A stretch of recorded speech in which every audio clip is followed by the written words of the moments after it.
Hi and welcome to Let's Talk eBay News. My name is Rich Pasini. Today is June 1st, 2019. Thank you for tuning in. I just want to start off by saying thank you to all the new subscribers who recently subscribed to my channel. It is greatly appreciated. I hope you like the content and come back for more. I have quite a few windows opened up, so let's get right to it. Okay, our first story is going to be coming, all the stories are going to be going up here. The windows I have open up are for ecommercebytes.com. So let me give the URL. It's www.ecommercebytes.com. First story, this story was posted here on May 29, 2019. It says, using the mail to defraud eBay customers. It goes on to say here, crime doesn't pay, especially when the U.S. Postal Service is involved. Department of Justice, DOJ, wrote about an alleged fraud by a pair of eBay sellers. And what's interesting about the case is their use of the U.S. mail to avoid detection. eBay relies heavily on tracking numbers when dealing with claims. The perpetrators are accused of sending mail to random people and using those USPS tracking numbers as evidence that they had fulfilled their orders. The real customers never received their items, and eBay denied their claims, the DOJ alleges. Why not send the mail to the real customers even if they don't contain the actual items ordered? That's probably would have resulted in the customers filing a SNAD, significantly not as described claims. But since they didn't receive any packages, they're likely to file an INR, item not received claims, which the sellers can counter using postal tracking numbers. It goes on to say here, SNAD claims are much harder for sellers to dispute, according to reports on the industry discussion boards. We just received a letter today from a seller who described this very challenge. The reader said she believes eBay policies actually encourage buyers to file false SNAD claims when waiting to return purchases. I am so disappointed in eBay's pushing sellers when buyers return items not as described or not authentic. Buyers are very smart. They know that if they use these two reasons for return, they will not have to pay for return postage. Another aspect of the DOJ's case we found remarkable. It doesn't say that eBay uncovered the scam despite its estimates of $64,000 in losses involving 506 victims. The scheme was uncovered when the postal customers all over the United States received priority mail packages containing random items of no value and contacted their local police departments and post offices, the DOJ explained. Now, when you see it in blue like this, folks, it's an active hyperlink. You could click that on. You could read more about it. And then lastly, in closing here, it just says, it seems the real heroes of the stories were the people who took the time to report the delivery of the items they hadn't ordered. Okay. First off, yes, that's a problem. I know, and it's true what this person's saying here. All the people have to use to get returns and have the postage paid is these two things here: item not described or not authenticated. Okay, yeah, and that's what happens, and they will not have to pay postage. Now you could do away with that, but then it will affect your top-rated seller. Like if they put that little badge there. If here's the thing with eBay: if you don't conform to their rules and regulations with certain things, especially when it comes to selling. In some cases, you will not see the top-rated seller plus badge there. It'll tell you not whatever. How's it go again? Something along the line that it's not going to show up there because you're not using going along with their services, meaning you're not offering free shipping. So therefore, the top-rated seller or plus badge won't be shown on that particular item. Okay, that's how eBay does it. And it is true. I've gotten stiffed like that. I had sold an item.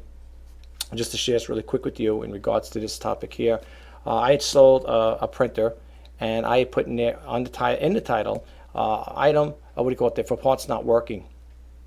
And I also noted in the description that this printer is being sold for for parts not working, and if you are a technician, you could probably take parts out of it and rebuild another one, whatever, so on and so forth.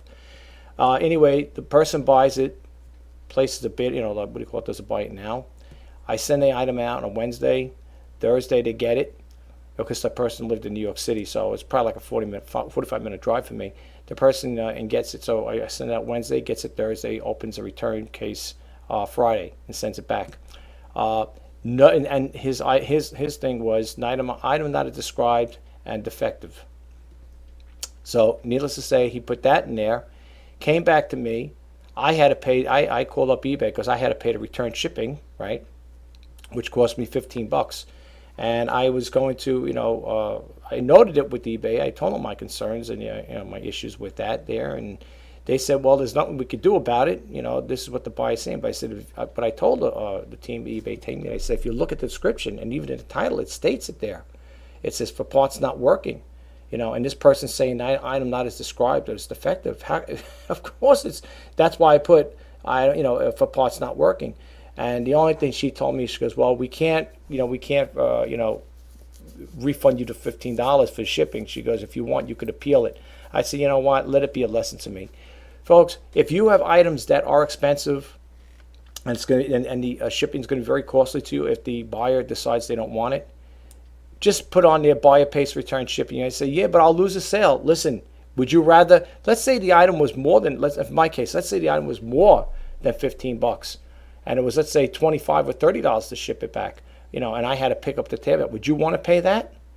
I'd rather take a chance and put in there for certain items that have heavy postage costs to remove it and let them put it in there. Check it off. Buyer pays return shipping.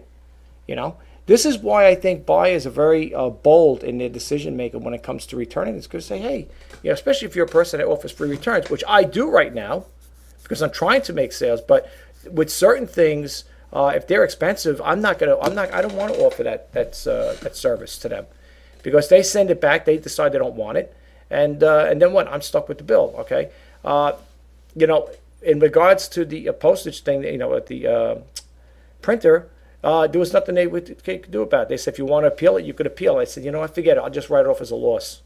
But to me, $15 is $15. That's what it costs to ship it out to the person in New York City. So be careful with that there, folks. But anyway, I don't want to expand too much on this topic, but just keep this in mind going forward. Okay, let's move to the next story here. It says over here, some sellers seeing Social Security as an eBay alternative. Now, from what I read the story, part of it here, they just talk about they're supplementing their income to Social Security. If at first, if you're not thinking about it, you might say, well, it sounds like they rather sell on eBay or do an eBay business that collects Social Security. No, it's basically to supplement their income. Let's read a little more about it. It says, for the past 2 decades, selling on eBay has been a way for many people to earn a living or supplement their income, including retirees, and for nearly as long as the sellers have searched for additional or alternative marketplaces on which to sell. And then it goes on to say, but we have noticed a few sellers here and there discussing Social Security as an alternative to selling online. Could it become a trend fueled by the increasing challenges of selling online combined with demographics, or are sellers just blowing off steam? And then it goes on to say, in general, it's harder to be profitable selling online today. True. With the regulations, taxes, fees, competition, expectations around free shipping and returns taking a toll on taking their toll. So, I'm sorry, folks, my pen dropped up here. In regards to that, it's true. It is. I've talked about that before in my other videos. That selling on eBay is very competitive, and in regards to using eBay as an alternative, way to earn money. I think a lot of people who follow me on this channel know where I stand with that. Let me put it this way. I know it's off the topic with Social Security, but I wouldn't quit my day job. Let's put it that way. Definitely would not definitely quit my day job. But I'm just going to read a little more into it, and then the rest you could pick up on it. It says, this last part I'm going to read of it. And despite the fact that eBay had a near monopoly in its early years, there are now many alternatives that also happen to be appealing to young people. The small business pros are facing competition from consumer sellers using mobile apps like Poshmark to easily list unwanted goods.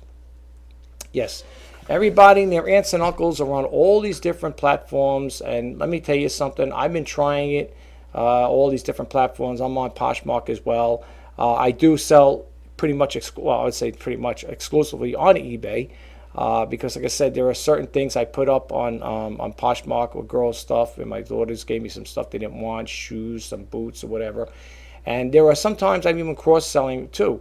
But for the most part, I consider myself an eBay seller. I mean, that's basically it. That's basically where all my majority of my merchandise is. But in regards to supplement your income, in some cases, folks, eBay could become just like pocket money. I said before, as far in regards to making a living off it, I have to beg to differ with that there. But I could see it though. I mean, if you're a retiree and you are collecting Social Security, and you want to do eBay on the side to make a few bucks here and there, some pocket money. That's why I call it pocket money, because it is in some cases pocket money. Some people can't make a livable income off it. I think there are a lot of people out there that tell you they can. They're doing this, that, and the other thing. And then again, when you go a little further into finding out what that person's all about, you'll find out that these people who are doing it full time, they either have a husband or a wife that's working a full-time job, giving them the opportunity to stay home and pursue their entrepreneurial venture. But for the most part, again, I say it wholeheartedly, I definitely would not quit my day job to pursue a career on eBay. But that's me. There are people out there that beg to differ. God bless and more power to you. But anyway, without expanding too much on this topic, let's move right along. If I can close this window out here. Let's see here. I'm sorry, folks. I'm trying to close that window. Okay. And now we have an Amazon story. There might be a couple Amazons, I think. And I think I have some Etsy here. Let's see. Anyway, this story came out May 29, 2019. The title is Our Shop is Starting to Scale Back Until Amazon Prime Day. This story came out, like I said, May 29, 2019. It says articles about the scoring deals during this year's Amazon Prime Day are already popping up. CNET cheapskate Rick Broider ran his take on Amazon Prime Day 2019 on Tuesday. At some point, shoppers may scale back on certain purchases in the anticipation of July's shopping holiday. Do you see any such pullback last year? If so, when did it begin? I'm not going to get too much into this here, folks. I am a registered seller on Amazon, but I do not, at the present time, I am not selling on Amazon. So for those out there who are, full-blooded Amazon sellers, you may want to read more into this here. I'm not going to get too much into the topic, but I just want to put it out there for you guys. So let's move right along. And my computer is running in the background. I got some other windows up. That's why it takes a little long. Sorry, guys. Okay, here's another story. This one came out May 28, 2019. Let's get a little swig of water here. Boy, you get dry mouth talking so much over here. Sorry, folks. This one says a federal judge federal judge finds Amazon model troubling. It goes on to say here, in reviewing a lawsuit involving an alleged defective headlamp purchased from a third-party seller on Amazon, we were struck by the statements made by the federal circuit judge in her concurring opinion. By design, Amazon's business model cuts out the middleman between the manufacturers and the consumers, reducing the friction that might keep foreign or otherwise judgment-proof manufacturers from putting dangerous products on the market, wrote the circuit judge Diana Gibbons-Motz. It goes on to say here, even more remarkable than indicating Amazon's increase, the chances of the dangerous products could be sold, perhaps even flourish on its marketplace. The judge went further, seeming to suggest that states should update their laws to put an end to what is in effect Amazon loophole when it comes to product liability. I could just read a little more into this here. It says over here, the case involved a product purchased by Amazon.com from a China-based seller who was using fulfillment by Amazon. The headlamp allegedly played a role in the fire that burned down a couple. Oh my gosh, I didn't read the whole story here. Amazon was found not liable. See details. If you click on in e-commerce Bytes newsflash, you could read more into it. Then it goes on to say here, some states change their laws to keep up with these uniquely modern challenges, as the judge called them. And should Amazon continue to proactively encourage foreign sellers to list through FBA without making them subject to some kind of judgment U.S. sellers would face in the case of property damage, injury, or debt. So, like I said again, if you are an Amazon seller, you might want to read this story and check it out for yourself. You know the URL. Let's move right along. This one here came out May 28, 2019. Does eBay give a boost to sellers who also buy? This is right. Someone has written into Ina. Ina Steiner, for those who don't know, is the owner of e-commerce Bytes. Dear Ina, in the last 3 months, I've been buying 2 to 3 times the number of items on eBay than previously. Most of what I would buy, I turn around and sell on eBay. Well, she's doing retail arbitrage. Okay. It goes on to say, my sales have increased approximately 30%. YOY. I wonder if there's a connection. Is it possible eBay uses sellers increase buying on the eBay's as one of the metrics that bumps sellers' listings visibility? You know, you hear this story all the time. I heard this from other sellers and stuff like that, from other people I follow on YouTube. And a lot of people say, oh, in order to be up on the search, and you got to go out and source, and you got to go out and buy every day and source every day. You got to keep listing, sourcing. Folks, if I was to listen to what everybody's telling me out there, all these, they're good ideas and stuff like that. I'm not knocking these people who give that advice. I would have no money left at the end of the month, especially when eBay sales have been so slow. It takes money to make money, of course, but the thing is, if I'm spending whatever I have from this business, which is not much, how can I afford to go out and source? But it is what it is. Everybody's going to have a different point of view on it. You may have a different point of view. I do, and like I said, for me right now, that's not feasible. It's not going to happen. But maybe there are people out there that actually see this as a working model, where they go out and they buy every day and they list every day and they get higher up in the search rankings. And if it works, look, if it works for you, go for it. All right. But I'm going to move right along. Close some of these windows out here. Okay. Amazon offers discounted pricing for selling international. Another Amazon story. This one goes on, like I said here, came out May 29th. It says Amazon is giving sellers an incentive to expand their business internationally by offering a $39.99 monthly plan to reach in 10 countries. Okay, I'm going to have these things here. I'm sorry about the messages, folks. It's in different countries. Okay, it says some sellers expressed pleasure at savings, however. However, many sellers appeared weary after biting off more than they could chew, citing numerous challenges of the international selling, including language barriers, regulation that vary by country, and fees for the professional accounting consultant to advise on the county-specific tax issues. Then it goes on to saying here, it's a comment. Okay, some comments from sellers included, I already sell in the UK and Europe. It's not the monthly fee that is a killer. It's the complexity of the starting and the supporting of the international business, importing merchandise, taxes, regulations, language, etc. Make it more challenging to sell overseas than in the U.S. Then it goes on to say that's something else, and having stock in it, whatever. That's something else they're talking about. I'm not going to read too much more into this here, folks. Okay.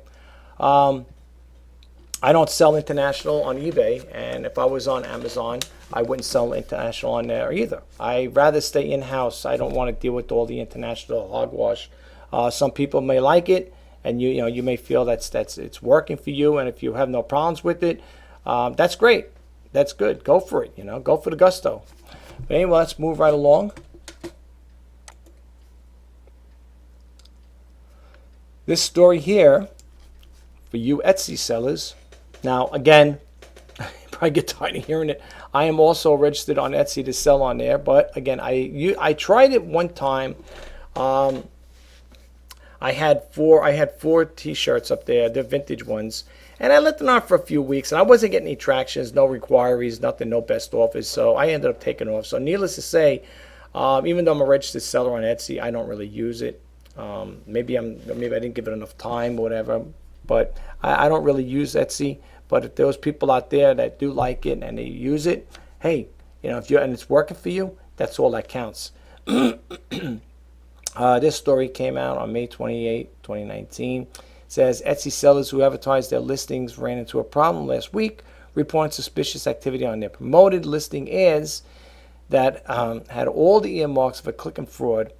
As we reported on the Auction Bites blog, sellers said their daily budgets were being used up in an hour to an hour or two due to the large number of clicks on their listings, but with no associated shopping behavior, such as sales favorites or add to carts, leading them to some sort of bot attacks. Yeah, again, like I said, folks, I don't deal with them, so keep this in mind. If you are an Etsy seller, you know the URL. You can check it out for yourself. Okay, our next story came out May 31st, 2019. eBay CEO says sellers can expect greater protections. And it goes on to say here, eBay CEO Devin Wenig promised to give sellers greater protection. Speaking at the company's annual shareholders meeting on Thursday, he said sellers should expect to hear more on the topics as the year progresses.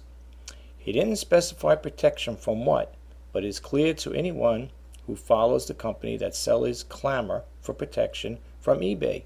Bad buyers.